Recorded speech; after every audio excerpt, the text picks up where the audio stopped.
শিবরাত্রি জানো তো আমি করি না, কিন্তু ঘরেতে তো শিব আছে আর সেই শিব ঠাকুরকে তো পুজো করতেই হবে। এটা রোজের কাজ, আজকের জন্য নয় শুধু, এটা প্রত্যেক দিনই শিব ঠাকুরকে স্নান করানো হয়। তো আজকে কিন্তু আমি সকালবেলাতে, যেহেতু সোমবার, তো সকালবেলাতে ছেলেকে নিয়ে স্কুল চলে গেছিলাম। স্কুল থেকে এসে ছেলেকে চেঞ্জ করিয়ে আমি কিন্তু তাড়াতাড়ি করে শ্যাম্পু করে স্নান করে নিয়েছি, কারণ আজকে দিনটা একটু আলাদা, তাই একটু ভালো করেই শিবের মাথায় জল ঢালবো সেটাই ভাবলাম।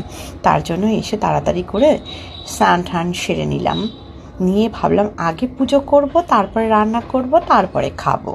তো এই জন্যই আগেই আমি শিব ঠাকুরকে স্নান করতে বসে পড়েছি। আর ছেলের মতন আমার পেছনে তোমরা দেখতেই পাচ্ছ খেলা করছে। আর বরকে বলেছিলাম, রাত্রেবেলাতেই বলেছিলাম তুমি সব কিছু নিয়ে চলে আসবে, ফুল বেলপাতা সব কিছু, সেগুলো দিয়েই আজকে পুজোটা করব। তো সেরকমভাবেই কিন্তু বড়মশাইও রাত্রিবেলাতে সব কিছু নিয়ে চলে এসেছিল, আর আমি কিন্তু পুজোটা করতে বসে গেছি সকালবেলাতে।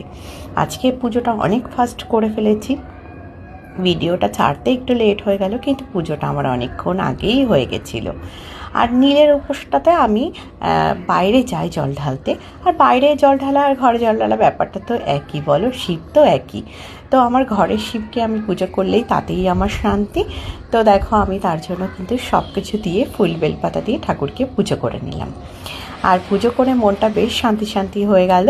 ভাবলাম এবার যাব রান্নাবান্না করে নেব। তো তোমাদের নিশ্চয়ই সবাই পুজো টুজো করেছো। তো এবার অন্য অন্য যে ঠাকুরগুলো আছে আমার সিংহাসনে, সেই ঠাকুরদেরকে আমি ফুলের মালা পরিয়ে নিচ্ছিলাম।